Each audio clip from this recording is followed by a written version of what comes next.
नमस्कार, स्वागत है आपका हेल्थ फर्स्ट में। मैं हूं आपके साथ श्वेता मिश्रा अवस्थी। कैंसर रोग जिसे सुनकर ही अलग ही डर लगता है और हर कोई ये सोचता है कि उसके परिवार में किसी भी सदस्य को या किसी जानने वाले को भी ये बीमारी ना हो। हाल ही में 4 फरवरी को वर्ल्ड कैंसर डे था और ये पूरे महीने की बात करें तो ये अवेयरनेस मंथ के तौर पर मनाया जाता है और ऐसे में बहुत ज़्यादा ज़रूरी हमने भी समझा कि आप और हम भी इसे लेकर जागरूक हो सके और इसलिए इसे लेकर चर्चा के लिए हमारे साथ बेहद खास मेहमान मौजूद हैं। Narayana multi speciality hospital Jaipur से हमारे साथ हैं डॉक्टर रोहित स्वामी।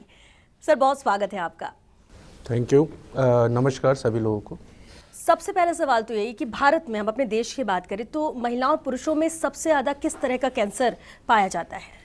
देखिए, काफ़ी अलग अलग तरह के कैंसर्स होते हैं। जितने ऑर्गन्स है बॉडी में उन सबके कैंसर्स हो सकते हैं, बट सबसे ज़्यादा कॉमन कैंसर अगर हम पुरुष की बात करें तो ओरल कैविटी का कैंसर, जिसके अंदर बकल म्यूकोसा या टंग कह सकते हैं, या थ्रोट का कैंसर, जो जनरली तंबाकू के प्रोडक्ट्स यूज़ करने के कारण होता है। इसके बाद second most common lung cancer है। इसके बाद काफ़ी दूसरे कॉमन कैंसर्स के अंदर कोलोन कैंसर आ जाता है, प्रोस्टेट कैंसर आ जाता है। वहीं महिलाओं में सबसे ज़्यादा कॉमन कैंसर ब्रेस्ट कैंसर है। उसके बाद सर्वाइकल और यूट्राइन कैंसर, ओवरियन कैंसर और लंग कैंसर। ये कुछ कैंसर्स हैं जो महिला और पुरुषों में सबसे ज़्यादा कॉमन है इंडिया के अंदर। और अगर हम पूरी दुनिया में भी देखें तो कैंसर जैसा जो रोग है वो तेज़ी से बढ़ रहा है। इसकी संख्या पहले के मुकाबले अब बहुत ज़्यादा मरीज देखने को मिल रहे हैं। इसकी वजह क्या है? आप सही कह रहे हैं। हर रोज़ लगभग हज़ारों कैंसर के नए पेशेंट डिटेक्ट होते हैं और अगर हम देखें तो 2020 के अंदर इंडिया में टोटल कैंसर के पेशेंट 15 लाख के आसपास थे, जिसमें 7 लाख पुरुष थे और लगभग इतने ही स्त्रियाँ थी। तो कैंसर बढ़ने के कई कारण हैं। इन कारणों को हम 2 हिस्सों में बांट सकते हैं। एक इस तरह से ऐसे कारण जिनको हम बदल सकते हैं, एक ऐसे कारण जिनको हम बदल नहीं सकते। जिन कारणों को हम बदल नहीं सकते उनके अंदर बढ़ती हुई उम्र एक बहुत ही ज़्यादा इम्पॉर्टेंट कारण है। हमारा जेनेटिक स्ट्रक्चर जो है वो भी एक कारण है।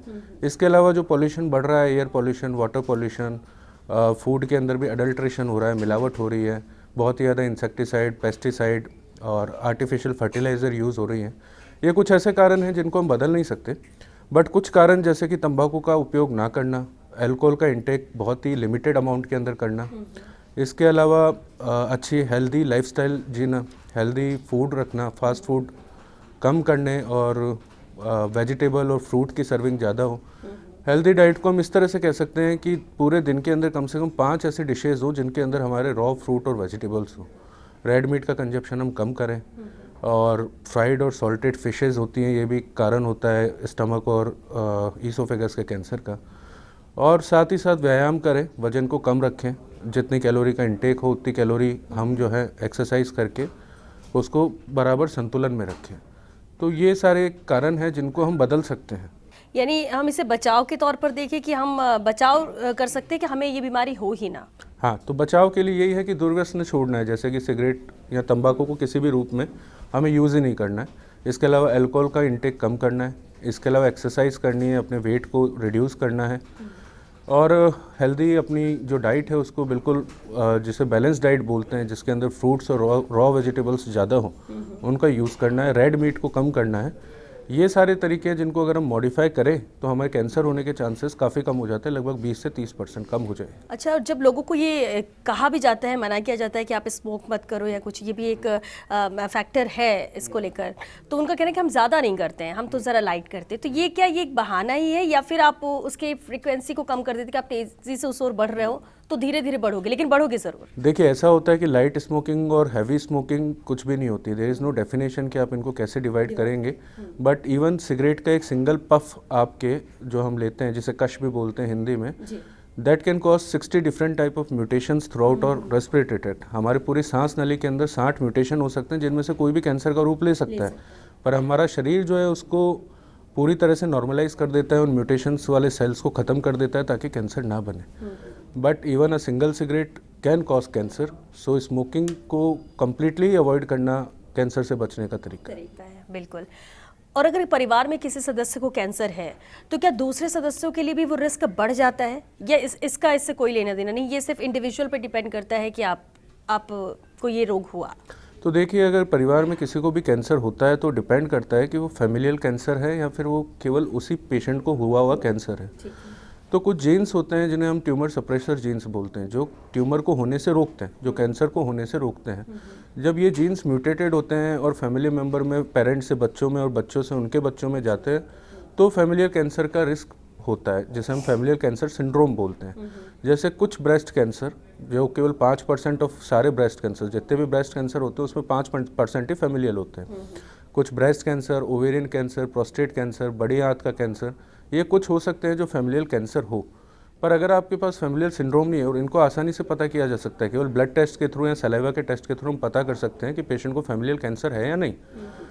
पर अगर आपकी फैमिली में ऐसा कोई म्यूटेशन नहीं है, ऐसा कोई ट्यूमर सप्रेशन जीन का म्यूटेशन नहीं है, केवल एक ही आदमी को हुआ है कैंसर, तो बाकी फैमिली मेम्बर्स को कैंसर होने का रिस्क बढ़ता नहीं है, आम पॉपुलेशन जैसा ही। बिल्कुल। और हम अगर जेनेटिक बात कर ही रहे हैं कि फैमिली से अगर किसी को है, इसका इलाज भी एज इट इज़ वैसे ही सेम होता है कि कोई इसमें फ़र्क पड़ता है या फिर इसमें रिस्क फैक्टर कम होता है क्या? फैमिलियल कैंसर का इलाज तो बाकी कैंसर की तरह ही होता है, पर इसका एक फ़ायदा ये होता है कि अगर वो जीन उस पेशेंट के अंदर डिटेक्ट हुआ, मान लीजिए किसी को ब्रेस्ट कैंसर है, हमने उस पर टेस्ट किया और हमें पता चला कि इसको वो जीन है, जो जीन बाकी फैमिली मेम्बर्स को भी हो सकता है, तो फैमिलियल कैंसर को डिटेक्ट करने का ये फ़ायदा है कि आप बाकी फैमिली मेम्बर्स का भी वो टेस्ट करा सकते हैं और आपको पता चल जाता है कि कौन family member is at the risk of having cancer.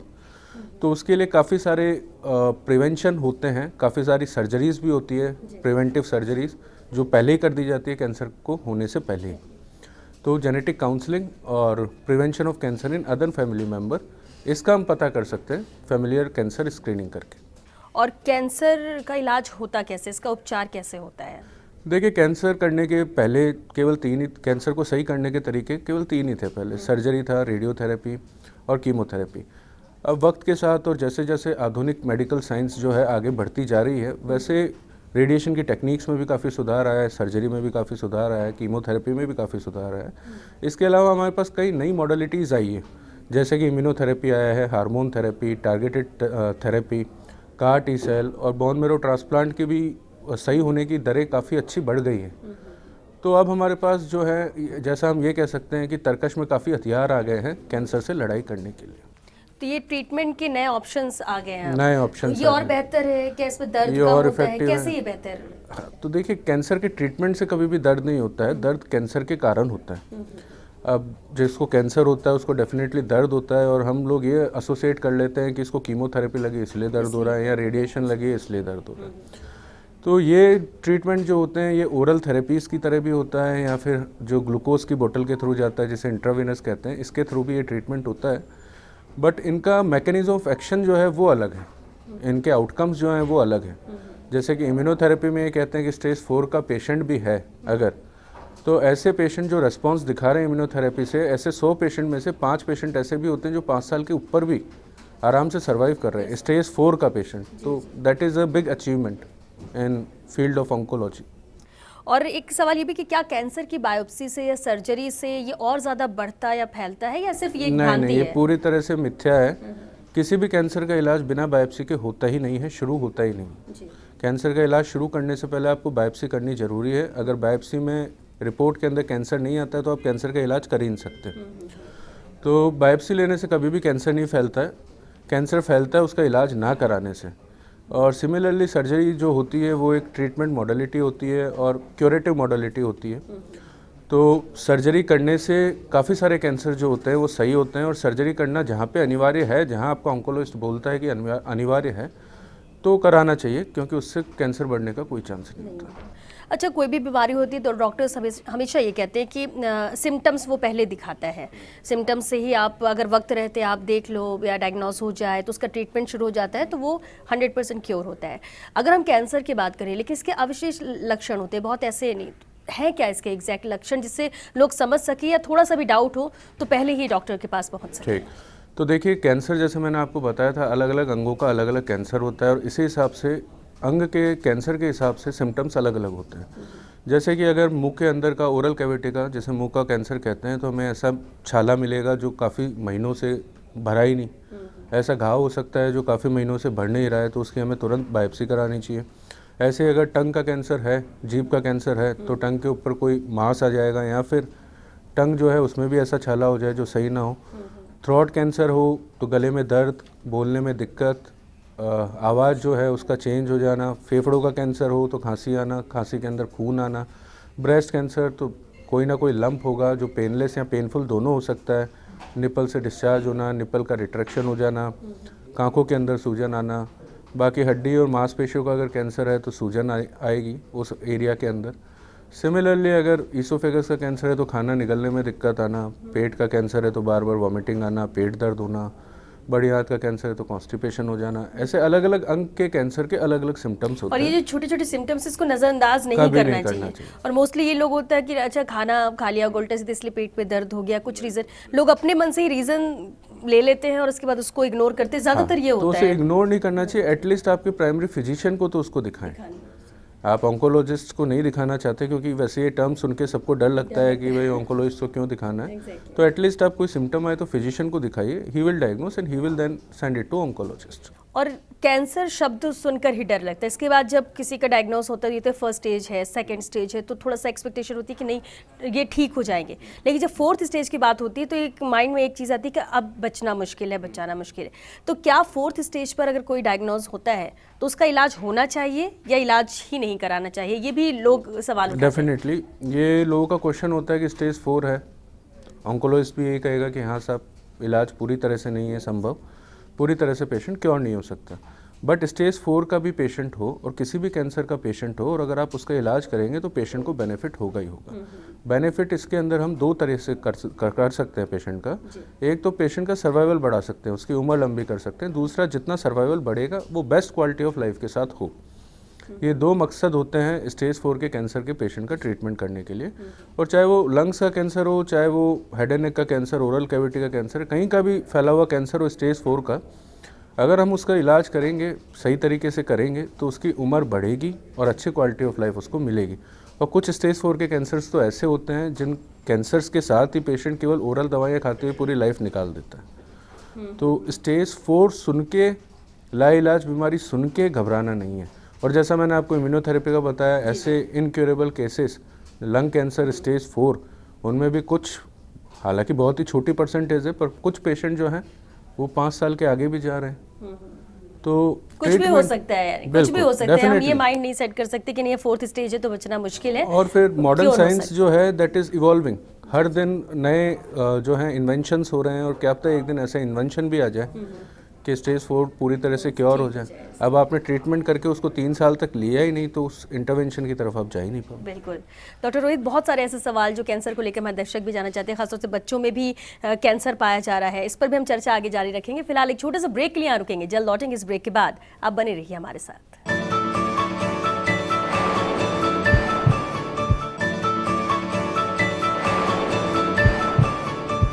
Break के बाद एक बार फिर आप सभी का स्वागत है। हेल्थ फर्स्ट में हमारे साथ डॉक्टर रोहित स्वामी लगातार बने हुए। सर, एक बार फिर आपका बहुत स्वागत है।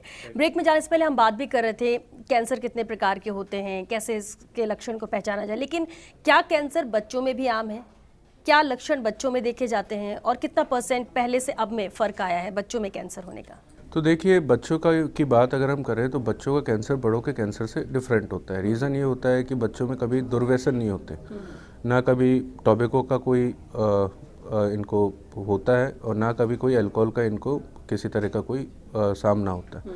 तो बच्चों के कैंसर जो होते हैं इसलिए वो एडल्ट के मुकाबले बहुत ही ज़्यादा क्यूरेबल होते हैं। अगर हम सारे बच्चों के कैंसर की बात करें तो 85% कैंसर पूरी तरह से क्योर हो जाते हैं। बच्चों के कैंसर होने का कारण ये होता है कि कुछ वही ट्यूमर सप्रेसर जीन्स जो होते हैं उनमें म्यूटेशन हो जाता है, जो सोमेटिक भी हो सकता है और जर्म लाइन भी हो सकता है। तो बच्चों के कैंसर के जो सिम्टम्स होते हैं वो भी ऑर्गन के स्पेसिफिक ही होते हैं। जनरली बच्चों को जो कॉमन कैंसर्स होते हैं उसमें सबसे कॉमन ब्लड कैंसर है। ब्लड कैंसर का जो बच्चा होता है उसको इजीली ब्लीडिंग होना, ब्रूज आ जाना, गम से ब्लीड होना, मसूड़ों से ब्लीडिंग होना, बार बार इन्फेक्शन हो जाना, बुखार आना, ये सारे सिम्टम्स होते हैं। इसी तरीके से बोन्स के और सॉफ्ट टिश्यू के मसल्स के कैंसर काफ़ी कॉमन होता है। तो पैरों में, घुटनों में या फिर और कहीं बोन के अंदर स्वेलिंग आ जाना, ये सिम्टम्स हैं। इसके अलावा लिवर के कैंसर, किडनी के कैंसर, आइज़ के कैंसर, ब्रेन के कैंसर, ये भी बच्चों में कॉमन होते हैं। और जो ऑर्गन इन्वॉल्व होता है उसी तरह के सिम्टम्स बच्चों के अंदर हैं। तो बच्चों में भी कैसे थे, हम कहते भी कि prevention is better than cure, तो बच्चों में भी अगर ये सब चीज़ें हैं तो पहले से ध्यान देकर एक रूटीन चेकअप, क्योंकि ज़्यादातर आदत ये होती है कि जब आपको बहुत दिक्कत होती है तब आप डॉक्टर के पास जाना पसंद करते हैं, पहले नहीं। तो आपको लगता है कि इसके लिए भी हमें जागरूक रहने की ज़रूरत है? तो बच्चों में जैसा मैं कह रहा हूँ कि लाइफस्टाइल मॉडिफिकेशन करने का तो कोई सवाल ही नहीं होता है, क्योंकि उनकी लाइफस्टाइल वैसे ही हेल्दी होती है। बट बच्चे को अगर किसी भी तरह का कोई भी सिम्टम आए तो तुरंत पीडियाट्रिशियन से मिलना चाहिए और उसको अच्छे से इन्वेस्टिगेट करना चाहिए, ताकि अगर कोई भी इस तरह की बीमारी हो तो तुरंत डायग्नोस हो जाए। बिल्कुल। हम कैंसर की बात करें, जैसे बच्चों में भी आपने बताया और बड़ों का भी आपने चर्चा की कि किस तरह के होते हैं, लेकिन क्या सभी कैंसर में लक्षण आते हैं? कई बार ऐसा होता है कि लक्षण कुछ नहीं नजर आते और आप कुछ और दिखाने के लिए जाते हो और डायग्नोस होता है कि आपको कैंसर है। ऐसे भी केसेस आते होंगे? हाँ, तो ऐसे केसेस भी आते हैं। इनको कहते हैं इंसिडेंटली डायग्नोस्ड कैंसर। क्या है, हम किसी और कारण से थे और सोनोग्राफी में हमें गांठ दिख गई और कैंसर डायग्नोस हो गया। तो इसके अंदर एक बहुत ही अच्छी गाइडलाइंस बनी हुई है जिन्हें हम बोलते हैं स्क्रीनिंग गाइडलाइंस। स्क्रीनिंग गाइडलाइन का मतलब ये है कि किसी भी व्यक्ति को किसी तरह का कोई सिम्टम नहीं है, कोई रोग नहीं है, कोई बीमारी नहीं है, पर वो एक बॉडी चेकअप करा रहा है एक पर्टिकुलर एज के बाद, एक पर्टिकुलर टाइम पीरियड के अंदर, ताकि गलती से अगर उसके अंदर कैंसर है तो तुरंत डायग्नोस हो जाए। तो ऐसे 4 कैंसर है जिनकी अगर हम स्क्रीनिंग कराते हैं तो वो कैंसर हम फर्स्ट स्टेज के अंदर डायग्नोस कर सकते हैं और उसको पूरी तरह से क्योर कर सकते हैं। इन कैंसर्स में जो सबसे कॉमन है वो हमारा ब्रेस्ट कैंसर है। हर 40 साल से ऊपर आयु की महिला को हर साल मेमोग्राफी करानी चाहिए, ऑन्कोलॉजिस्ट को दिखाना चाहिए। इसी तरह से कोलोन कैंसर को हम फर्स्ट स्टेज में रोक सकते हैं, फर्स्ट स्टेज में डायग्नोस कर सकते हैं। हर 50 साल के ऊपर के पुरुष या महिला को हर 5 साल में सिग्मोइडोस्कोपी करानी चाहिए और हर साल फीकल ओकल्ट ब्लड टेस्ट कराना चाहिए। सर्वाइकल कैंसर के लिए हर 21 साल से जो बड़ी महिला है उसको पैप स्मीयर हर 2 से 3 साल के अंदर कराते रहना चाहिए। और इसी तरीके से लंग कैंसर के लिए भी गाइडलाइंस है, जिसके अंदर ये है कि जिस व्यक्ति ने 30 साल तक हर रोज़ 20 सिगरेट या उससे ज़्यादा पी, उसको हर साल हमारा सिटी स्कैन कराना चाहिए चेस्ट का। जो लो डोज सिटी स्कैन होता है उससे खतरा नहीं बढ़ता। तो अगर ये गाइडलाइंस हम फॉलो करें, हमारी जो डेवलप्ड कंट्रीज़ है उसके अंदर ये गाइडलाइन हर सिटीजन फॉलो करता है, और इंडिया में तो हम लोग जानते ही नहीं है इन गाइडलाइंस को, तो फॉलो करना तो दूर की बात है। बिल्कुल बिल्कुल ठीक कहा सर। कोविड काल अभी चल रहा था और इन 2 सालों में हम बात करें तो हर किसी का फोकस कोविड को लेकर है कि कहीं पॉजिटिव ना हो जाए, और अगर पॉजिटिव हो गए हैं तो लंग्स में इसका इम्पैक्ट पड़ेगा और वो जांचें कराएं। लेकिन इसके अलावा दूसरी जो बहुत गंभीर बीमारी है उन पर उतना ज़्यादा फोकस नहीं रहा, लेकिन साइड वाइज वो पेशेंट भी थे, ट्रीटमेंट कराते रहे। ऐसे टाइम में कैसे ट्रीट किया गया या किया जा रहा है अभी कैंसर पेशेंट को?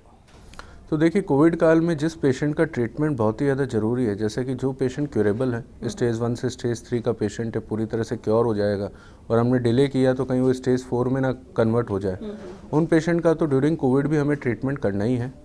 जिन पेशेंट्स को हम टॉक्सिक कीमोथेरेपी अवॉइड करके हार्मोनल थेरेपी, टारगेटेड थेरेपी पे ले सकते हैं, स्टेज 4 के पेशेंट, तो उनको हमने उस पर कन्वर्ट किया ताकि हार्मोनल थेरेपी और ये टारगेटेड इम्यूनोथेरेपी से माइलो सप्रेशन ना हो, मतलब हमारे जो है बॉडी की इम्यूनिटी कम ना हो, और कोविड अगर होता भी है पेशेंट को तो किसी तरह का कोई नुकसान ना हो।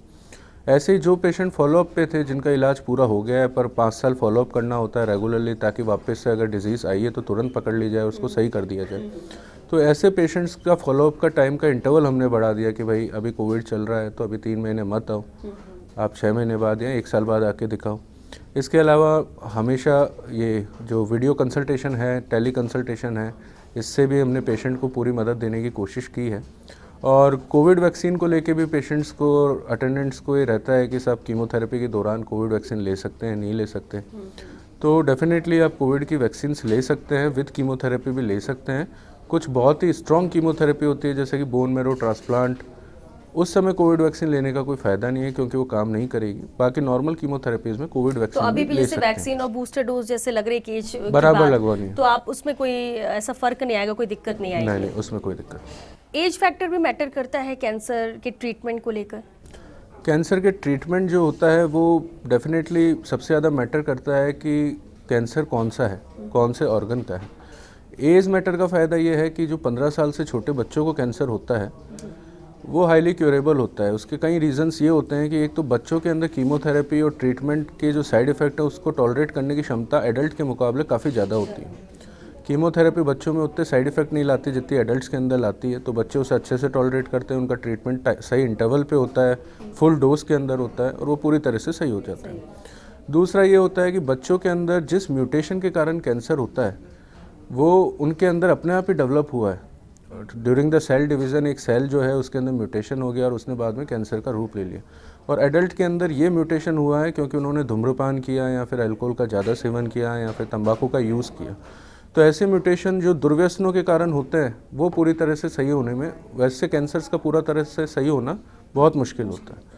तो बच्चों के कैंसर्स जो होते हैं वो भी इम्यूनोथेरेपी और कीमोथेरेपी को बहुत ही ज़्यादा अच्छे रेस्पॉन्सिव होते हैं और ट्रीटमेंट के साथ पूरी तरह से सही हो जाते हैं। सही बात है। अभी हम फरवरी की बात करते हैं तो हम कैंसर अवेयरनेस मंथ इसे माना जाता है और अवेयरनेस फैलाने की कोशिश की जाती है कि लोग जागरूक। क्या आपको लगता है कि वाकई में कैंसर को लेकर लोग बहुत ज़्यादा जागरूक हैं या कुछ ऐसे मिथ हैं जिसको लेकर ही वो डर अलग बैठा हुआ है? देखिए, कुछ मिथ्स हैं और जागरूकता इस समय तो मैं कहूँगा कि अभी हमें बढ़ाने की काफ़ी ज़रूरत है क्योंकि इतने जागरूक लोग नहीं हैं कैंसर को लेके। जो मिथ्स हैं उनमें से कुछ मिथ ये है कि जैसे कि हमने पहले बात की थी, गांठ है तो उसको छेड़ो मत, बायोप्सी मत करो वरना वो फैल जाएगी। और उस गांठ को लेके वो कई महीनों सालों तक रहते हैं और फिर वो सही में फैल जाती है और उसके बाद फिर ट्रीटमेंट करने का कुछ फ़ायदा नहीं होता है। दूसरा मिथ ये भी है कि कीमोथेरेपी देने से बहुत ज़्यादा दर्द होता है और कीमोथेरेपी तो कोई टॉलरेट ही नहीं कर पाता। तो कीमोथेरेपी जो होती है वो भी 150 से 200 अलग अलग तरीके की होती है। सारी कीमोथेरेपी एक नहीं होती और सारी कीमोथेरेपी के साइड इफ़ेक्ट्स भी एक से नहीं होते। ऐसा नहीं है कि कीमोथेरेपी, हर कीमोथेरेपी से पेशेंट के बाल उड़ेंगे उड़ेंगे, शरीर में थकान आएगी आएगी। इसके अलावा मिथ है कि सर्जरी जो है वो नहीं करनी चाहिए। कुछ लोगों में ये भी मिथ्स देखे मैंने कि रेडियोथेरेपी नहीं करना चाहिए, सप्ताह के बाद तो पेशेंट बचता ही नहीं है। स्टेज 4 का पेशेंट है, कोई फ़ायदा नहीं है, घर ले जाओ, कुछ होगा ही नहीं। तो ये जागरूकता नहीं। और फिर स्क्रीनिंग, जिससे आप स्टेज 1 में ही कैंसर को डायग्नोज कर सकते हैं, उसके बारे में तो लोगों को पता ही नहीं है। और हम लोगों का एक थोड़ा सा ऐसा एटीट्यूड है कि जब कुछ है ही नहीं तो क्यों फालतू में जाके टेस्ट कराना, ये सबके अंदर कॉमन है। और ये चीज़ कोई समझता नहीं है कि ये टेस्ट 40 साल की उम्र के बाद अगर आप कराओगे तो कुछ हुआ तो आप क्योर हो जाओगे, आपको इतनी परेशानी नहीं होगी। एक सिंपल सी सर्जरी हो आप क्योर, वरना आप कीमो लगाते रहोगे, फिर सर्जरी कराओगे, फिर रेडिएशन कराओगे, आपकी परेशानी बढ़ेगी। ये कुछ मिथ्स हैं जो डे टू डे लाइफ में हम देखते रहते हैं। अच्छा, हम अवेयरनेस की बात करते हैं, ठीक है, आम जन की तो आदत में शुमार हो चुका है, वही जैसा कि अभी हम बात भी कर रहे हैं कि जब दिक्कतें होती तो डॉक्टर के पास जाना है, वरना रूटीन चेकअप या इस पर बहुत ही कम लोग हैं जो फोकस करते हैं और ध्यान देते हैं। लेकिन अवेयरनेस लोगों में हो और ये ज़्यादा से ज़्यादा कोशिश आपको लगता है कि डॉक्टर्स और हॉस्पिटल्स कर सकते हैं? उसके लिए प्रोग्राम्स होने चाहिए। डेफिनेटली प्रोग्राम्स अरेंज किए जा सकते हैं, कुछ स्क्रीनिंग प्रोग्राम्स बना सकते हैं, हम कैंप लगा सकते हैं और वो हम करते भी हैं, day to day regular basis पे करते रहते हैं। बट मेन चीज़ ये है कि आप कहीं पे कैंप लगा के आप केवल जो भी पेशेंट्स आए हैं या जो भी नॉर्मल ह्यूमन आया है जो केवल अपनी स्क्रीनिंग के लिए आया है या केवल कंसल्ट करने आया है, उसको आप केवल सजेशन दे सकते हो कि आपको ये टेस्ट कराने हैं, पर वो टेस्ट कराने तो हॉस्पिटल ही आना पड़ेगा। तो ये चीज़, ये जागरूकता लाना बहुत ही मुश्किल है लोगों के अंदर कि ये टेस्ट हम कराएं, फिक्स इंटरवल पे कराएं, तो हमारे लिए बेनिफिशियल है। डॉक्टर रोहित, हमारे व्यूवर्स के लिए क्या मैसेज आप देना चाहेंगे? तो व्यूवर्स के लिए मेरा एक ही मैसेज रहेगा कि सबसे पहले और सबसे इम्पॉर्टेंट है कि दुर्व्यसनों को छोड़ें, तंबाकू के उपयोग को पूरी तरह से ख़त्म करें। तंबाकू से बचने के कई तरीके हैं हमारे पास। अब निकोटीन जो होता है वो काफ़ी ज़्यादा एडिक्टिव सब्सटेंस है और इससे बचने के लिए यही हमें तंबाकू यूज़ करने के लिए बार बार प्रेरित करता है। इससे बचने के कई तरीके हैं जिसमें निकोटीन रिप्लेसमेंट थेरेपी है, जैसे कि नेज़ल स्प्रे है, निकोटीन च्युइंगम है, निकोटीन पैच है। इसके अलावा कई ऐसी मेडिसिन है जिन्हें लेने के बाद तंबाकू के प्रोडक्ट्स का यूज़ करने की इच्छा अपने आप ही ख़त्म हो जाती है। शराब का सेवन ना करें और अगर करें तो बहुत ही लिमिटेड अमाउंट के अंदर करें। रेड मीट जो है उसका जो है सेवन कम करें। साथ में हेल्दी डाइट लें। हेल्दी डाइट के अंदर काफ़ी फ्रूट्स और वेजिटेबल्स रहे, कम से कम 5 ऐसे डिशेज़ हो आपकी दिन की डाइट के अंदर जिसमें फ्रूट्स और वेजिटेबल्स हो। इसके अलावा हर स्क्रीनिंग को सीरियसली लें। स्क्रीनिंग के बारे में जो कुछ भी गाइडलाइंस अभी बताई हैं, 40 साल की उम्र के बाद वो गाइडलाइंस को फॉलो करें, अपने ऑन्कोलॉजिस्ट से मिलें और स्क्रीनिंग कराएं, ताकि अगर आपको कैंसर डायग्नोज भी होता है तो स्टेज 1 में ही डायग्नोज हो और आप बहुत ही जल्दी क्योर हो जाए। चलिए डॉक्टर रोहित स्वामी, बहुत शुक्रिया आपका हमारे शो में आने के लिए, और ये बहुत ही अहम जानकारी थी जो हर किसी को जानना ज़रूरी भी है। बहुत शुक्रिया। तो देखिए, नशा नशा होता है, बुरी आदतें होती है, वो कम ज़्यादा नहीं होती, तो इन्हें छोड़ना ही होगा, क्योंकि ये आप पर ही नहीं, आपकी जान पर ही नहीं, पूरे परिवार पर भारी पड़ सकती है। और ऐसा कभी कोई दिन ना आए, हर कोई सोचता है कि किसी को कैंसर हुआ, कैंसर का ट्रीटमेंट कराना पड़े या फिर ऐसे स्टेज का पता चले, तो पहले ही आप अलर्ट हो जाइए, सजग रहिए, अवेयर रहिए, तो इन बीमारियों से दूर ही रहेंगे। चलिए इसी के साथ हमें दीजिए इजाज़त। नमस्कार।